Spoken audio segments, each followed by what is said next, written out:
In this podcast episode, we're going to talk about how Discounts Hire has helped me grow my detailing business. This is a Detailing Business Class podcast.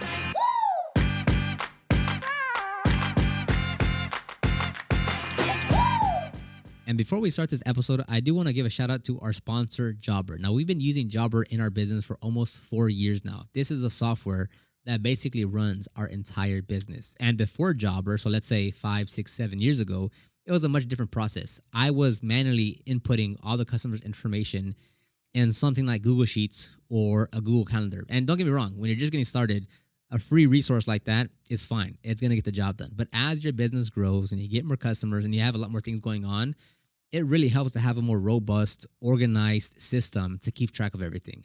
So that's where we use Jobber. You're able to just spend more time actually working on your business versus trying to keep track. And at least with me, trying to keep my Google Sheet organized, making sure all the customers' information are in the right line. So if you want to have a more organized business and you want to make sure you're spending more time growing and working on your business and not just keeping track of a spreadsheet like me, then you can give Jobber a try. You can get a free 14-day trial plus 20% off your first 6 months by clicking the description box down below if you're watching this on YouTube, or if you're on just listening to this, then you can check the show notes down below. Thank you, Jobber. And now let's get started with the episode.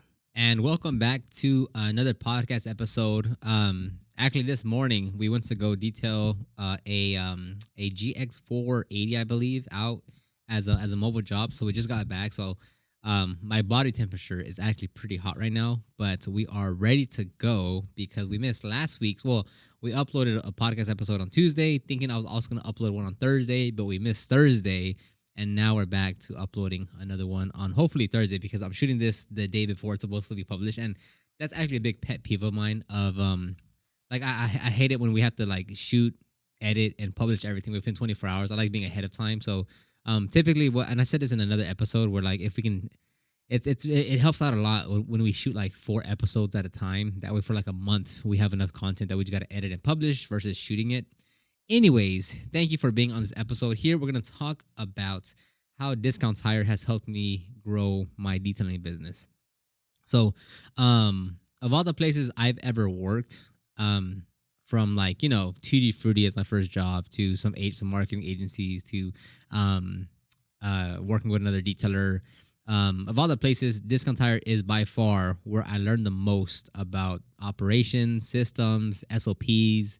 Like I learned the best lessons I've learned has came from the year that I worked at Discounts Hire. And just to put into perspective, like no matter how many books or movies I would have watched or read about business, or wherever I consumed information about operations or SOPs or systems, I would have not gotten as much experience from those things as I did working full time at Discounts Hire for that 1 year. So like I really hold the lesson that I learned there pretty close to my chest as far as like modeling what they do, but in the detailing space. And that's a good tip that you can take away. Like if you're currently working at a job, whether you like the job or not, whatever job that is, even if it's at Jack in the Box, right? Like if you hate Jack in the Box and you hate the place and you hate the employee, whatever the case may be, right? But there's still like hundreds of Jack in the Box locations across America, right? And they still have like systems and management and like what. So like even if you hate wherever you work at, right? Try to look at the structure, at the system, at the operations of like how things are being ran. And if you disagree with everything, that in itself is a lesson as well. Because I mention this place quite often, but at the carpet cleaning place that I used to work at, that place had 0 operations. That place had 0 systems. That place had 0 SOPs. That like the worst work culture. The management was terrible. But with all those bad things in place, I was able to learn and realize what you shouldn't do, right? So if you're at a place that you aren't happy about or like it's poorly ran, well, pinpoint what those things are and just take note of them, right? Not that you could take action of them, but like, okay, so like maybe you shouldn't have biasness towards employees. Maybe you shouldn't just let the good workers do whatever they want just because they're good. So look at the good and bad and see like just kind of absorb like how they're running their business, their operations, their company, and see in what way you can fit that into your detailing business. Because a lot of times when I give you guys examples, I try not to pull from other detailing businesses. I talk about construction, architectures, barbers. I talk about like, anything else outside of detailing because you can gain a lot of inspiration or examples or like just better analogies through another industry because like they're doing things at a higher scale, at a higher level, with higher frequency, a higher production. So don't just look at detailers and be like, okay, well, how do they do things? Like, no, go look at restaurants. Go look at automotive manufacturers and how they produce vehicles. Like, go look at other industries and see how are they running their business and how can you fit that to yours. Like, how do they train someone at Starbucks? How do they train someone at Discount Tire? How do they train someone as an EMS tech? How do they train someone as a whatever and say, okay, this is their processes, this is how they do things, here's how they go about things, and how can you apply that to your detailing business?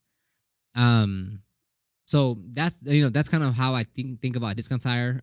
So hopefully wherever you are, whether you like it or not, try to take away some key points of that business into your own business. So, one story I always remember is, and goes back to like how I carry things from over there to here, is that there was specifically one employee that we worked with. His name was Mike. And Mike just every day, right? Because we they would open up the doors at 8 a.m. and every day, I kid you, every time I worked with this guy, right? And like every time, like him and I were on the same crew, like in the same bay, I knew that we were just about to be flying the entire shift because no matter what day it was, what time it was, how busy the day was, no matter whether it was a dually or a like small little car, like no matter what vehicle was brought into our bay, Mike was already always like laser focused, cranked out his mind on some monsters, ready to just go to town and work. I mean, every day, just no like. There's two things in life right? That the sun's gonna go up, the sun's gonna go down. Another thing you knew for certain is that Mike, once those bay doors opened up, he was going full speed. Nothing is stopping him. If you do slow down, he'll work around you. Like you're not stopping Mike. And you think about it, it's like not that not that you're gonna hold everyone to that level, but like imagine if your standard of operations, as far as like how your team members work, had the mindset of Mike, right? And not that you're gonna hire people that are like Mike, but you hold the standard in your operations of Mike, right? So like if you want people to be efficient or work fast or kind of be in a team environment and to push them and to make sure everyone's doing the job, and no matter if it gets a little hot or a little long or a little whatever the case may be, like everyone's still working hard and putting their best effort. If you want that kind of employee, like you got to instill that kind of culture into your work environment. So I'm not saying like, oh, go look for a Mike. I'm saying you should have your standards in your business as however you want. But like I'm just using an example here as Mike, where it's like, yes, like, hey, every day you come in here, we're gonna be we're gonna be locked in, laser focused. We're gonna do our best job on this vehicle, whether it's the interior, exterior, just a paint correction. We're gonna send the headlights, whatever the case may be. Once we're here, we're locked in on this vehicle, and we're gonna do the best job that we can based on what the customer is expecting.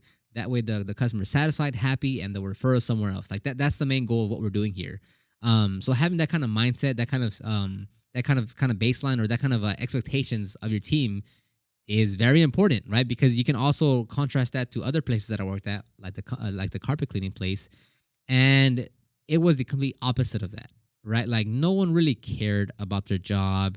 Everyone was like just unmotivated to work. You could just tell the people there when they got in the van so we can go out to the field, when they got back to the warehouse, when they cleaned their equipment, like you could just look around and say, wow, like absolutely no one wants to be here. Absolutely no one wants to be here. Like everyone, without a shadow of a doubt, hates this place. And it's like, that's a big part of how you run your organization, right? Like trying to give people like a purpose to be there. And again, like it sounds funny, right? But like at the place that I worked at, there was maybe 20, 30, 40 full-time techs working at a given time. And most of them just did not like that place. And it's not like, it's not to say like, okay, yeah, you have to, these people are going to work here for the rest of their life, or like that you expect someone to stay here for like 10 years. But it's like when you're building your business or building a team, it's like you want it to be like a win-win situation, right? So it's like whatever you can do to like facilitate growth in them as an individual will make them not care about carpet cleaning, right? But more so of care about the job and care about the brand and the company that they're working at so that they can do a better job, so they can actually take ownership of what they're doing.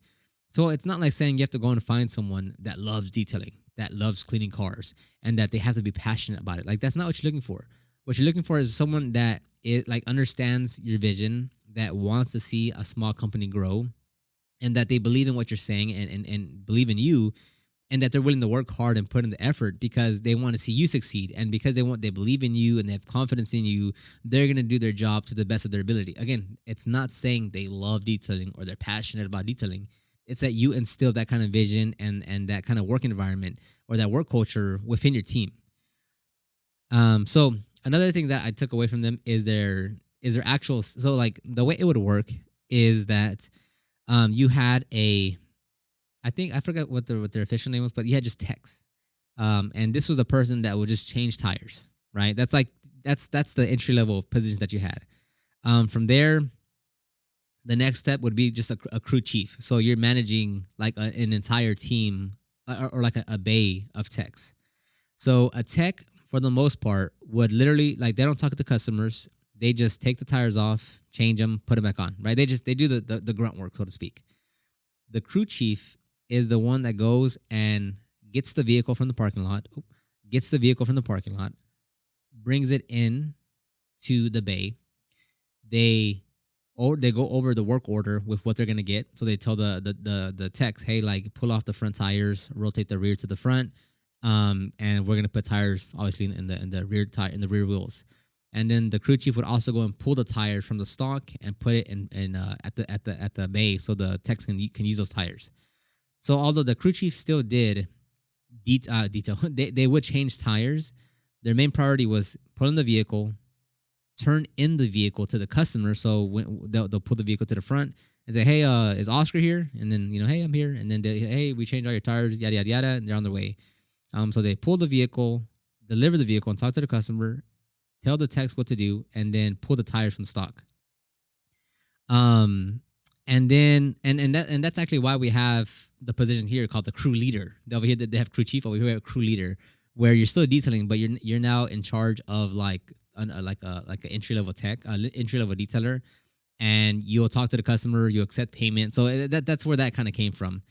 Next is you had the sales reps, and the thing that really like drove the point home with them is that no matter how busy the day was, I mean, it doesn't matter if we were down one or two or three techs. It doesn't matter if it was like on a Monday special or whatever. Is that the sales reps, the sales team, their job was to always sell. It did not matter how short staffed you were, or how busy it was, or how long of the line was, or how long the average vehicle is taking to get out. Their job is to sell, and that's it. So like I remember plenty of times where, like, I mean, we just have like a long line, and the store owner would just be like, hey, like they're gonna keep on selling, so like you guys have to catch up to the work. And speaking of the store owner, it was great to see because like the store owner never changed tires. Like he was never a tech. His job was to make sure that the sales team was always selling, and that like overall that the store was running, that it was functioning. But he would never actually do like any dirty work or anything like change tires or anything like that. So with that, one thing that really like kind of shines a light on like having a proper work culture is that even though like even if we were busy, even if we were short one or two techs, it didn't matter to him because he would always say like he needs those cars out faster, basically, right? Now the great thing about that though is that everyone had a great relationship with him. Like as hard as he pushed us, and remember at this time I was like 19, so it's not like this was like a long time ago.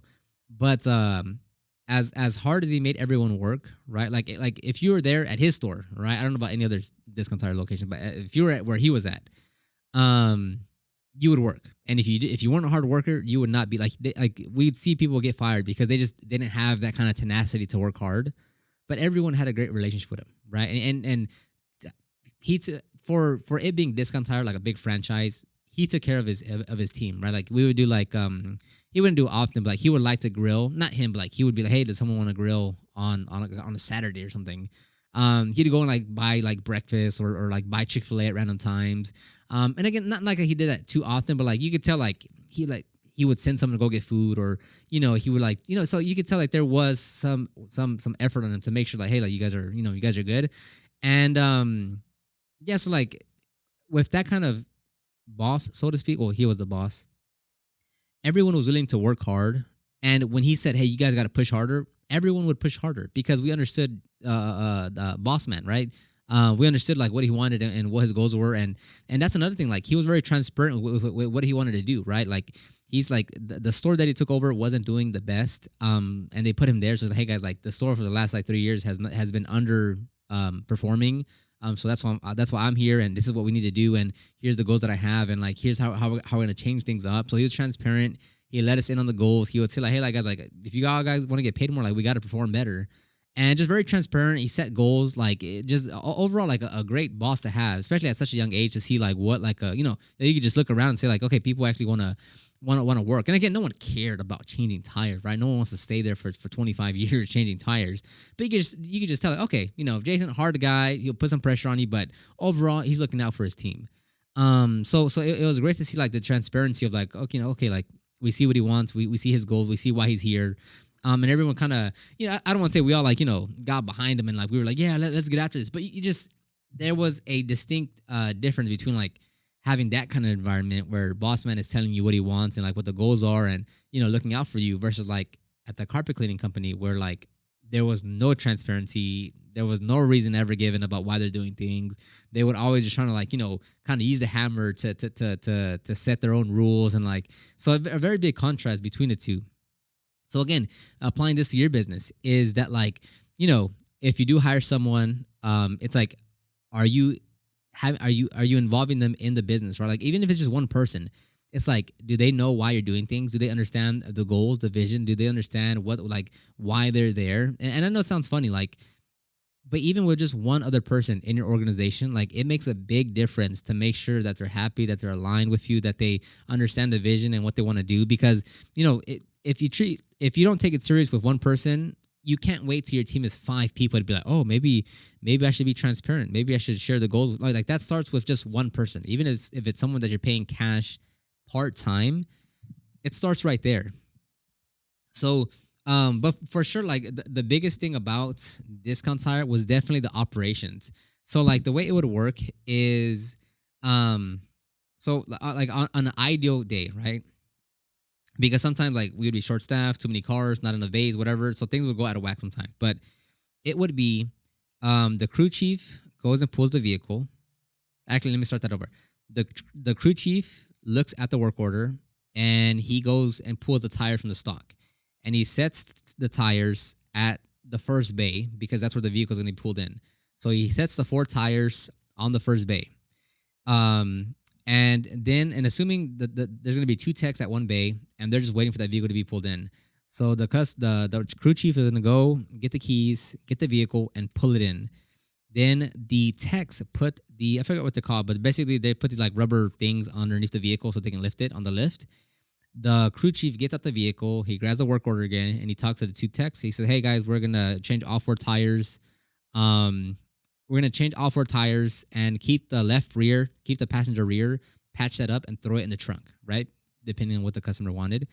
So then boom, the techs get to doing that. So as a tech, they let out the air. I'm sorry, they get the gun, they take off the lug nuts, they pull the wheel off, they stack them at the tire changer, they start letting out the air, depending on the wheel, the valve, all that jazz, but keep it simple. They start releasing the air. If they want to rush, they could I forgot what it's called, but they could put it on the valve and then hit it, and then it just rips out the valve. So air gets out of there faster. As the air is being released, they start hitting the tire with the tire changer. They unbeat it. They set it on the tire changer. They clamp it down, and then they start using the machine, take off the tire. And then the other tire's already stacked there, right? So it could be that one tech. So there's 2 techs, one vehicle, right? If they're pulling all 4 off, one tech takes off let's say the passenger front, right? And then he takes it off and he goes to the tire machine and he starts working on that one. At the same time, the second tech, he's gonna pull off the remaining three. So as he's finishing up that first tire that he pulled off, changing on the tire changer, he's gonna throw it into where you put the air. So as his main priority is gonna be working on just dismounting and mounting the tires. Once that's done, he's gonna start airing them up. At the same time, the second tech is going around all the wheels and cleaning off the hubs because you're supposed to clean them off. He's gonna clean off the hubs to prepare it to bring the wheels back so we can mount them. And again, it's gonna be a little different based on how busy it is and like all that jazz. But just keeping it super simple. So then, as the first tire is ready to go, the second tech is gonna grab that wheel, go into the balancer, balance that one, and then go put it onto the wheel. So it's the first guy's primary goal is to install the tires. Once that first tire is aired up and ready to go, the second tech will now his job is going to be to just balance all the wheels. And if he has enough time, he'll try to go and mount it before the next wheel is done. And again, there might be one, two, depending on how big the store is, one, two, or three crew chiefs, which there might be like one, two, three, or four bays working at a time. So that's literally how it is. That's literally how it is the entire day of the crew chief pulling tires, sitting there, pulling the vehicle, talking to the techs, getting to work. And so the techs are techs. The crew chief, if needed, if it's that busy or they're that short-handed, he'll start working on vehicles. But his job is the main thing is pull tires, pull vehicles, deliver vehicles, talk to the techs. And again, like when things get a little haywire and it's getting busy or things are just going out of like, things have to be like, an audible. Like one sales rep might come to the back to just kind of speed up the process a bit to catch us up on work. But for the most part, they're just gonna sell. And again, like that's what I learned. Like it's nothing like crazy outrageous, but like just seeing like an actual, because Discount Tire is like a multi-billion-dollar company. So seeing like this company like have their system so down packed, it's like that's what exactly I try to model with detailing. Again, not that I'm saying, hey, the crew leader doesn't. No, it's just like seeing how they run things and how they do things, and like how can you apply that to detailing. So if you're at Starbucks, like that's another great way. Like what I like even on my laptop, I've downloaded the documents on like how they train employees, because like imagine like how do they train baristas, like how do they make sure everyone knows what everything is, and they have all like how do they do that, right? Like do they hire the best people that already know coffee and that love Starbucks? I'm sure some of them do, but for the most part they have a system in place to make sure whoever comes through this store or through this brand, we're gonna get them up to speed on like how to become a barista, and how do you know that and I know nothing about coffee, but they're gonna know how this coffee is supposed to taste and how many pumps of this and, how you're supposed to do this and what's the lingo for that. Like they're going to understand all this. That way, when we put them behind the counter, they're working, as anyone else that's been in there for 3 years. So yeah, so like literally like look at wherever you're working at or look at, wherever you did work at and say like, how do they do things? Because even when they hired me, it was like 3 hours of video training and then like 2 hours of like hands-on training.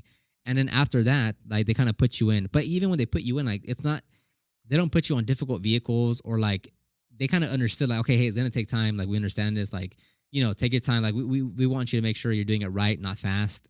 So it's the same thing here. Like that, like everything that I learned there is like I do here as well. Like the exact same thing. And again, like this is when I learned everything back in 2019, and I'm still carrying over those lessons in 2022 on our operations, So it's like, and don't just stop there. Like wherever you go, or your whatever favorite or whatever brand that you use or whatever company you service, like if you call an electrician or a plumber or an HVAC, whatever the case may be, to come fix your whatever at your home location, what was the process like, right? When you called the company, who picked up? Was it the owner? Was it a sales rep? Was it a receptionist? Was it a customer service rep?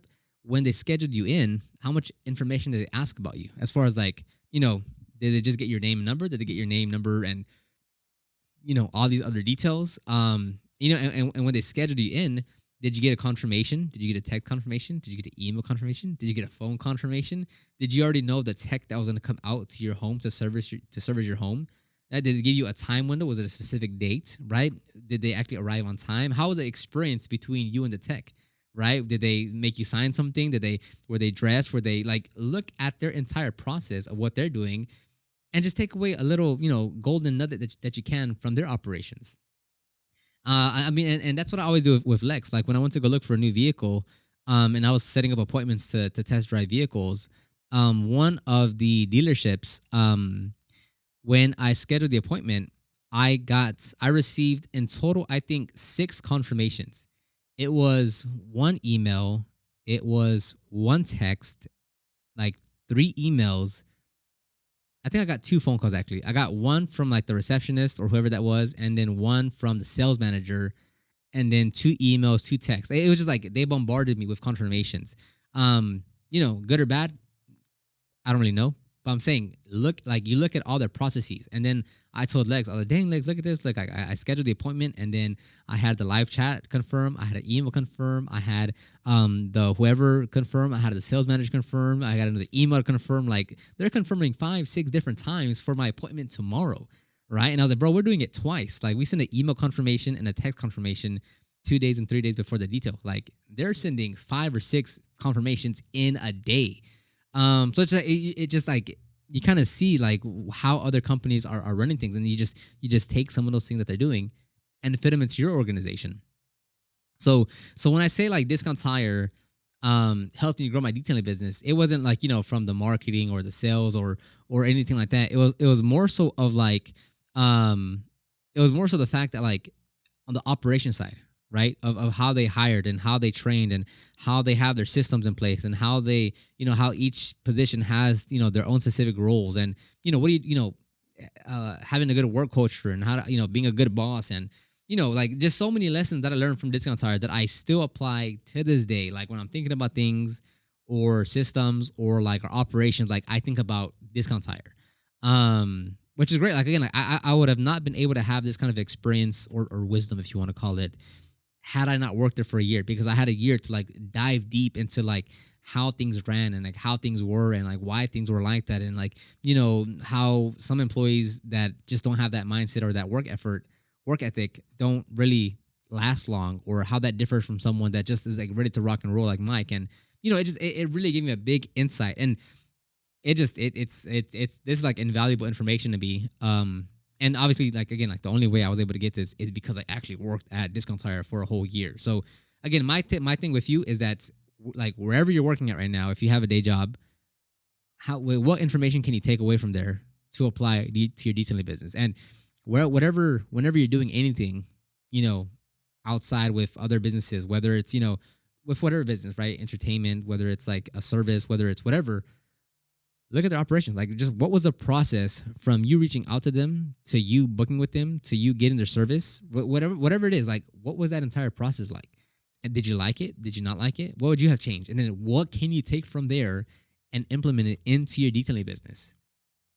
Right? Learn things from other industries. Don't just stick to detailing. Don't just look at other detailers. Look at everything else that you have going on in your life that you're like transactioning with, because like it's just a great way to learn. So I'll end it right here.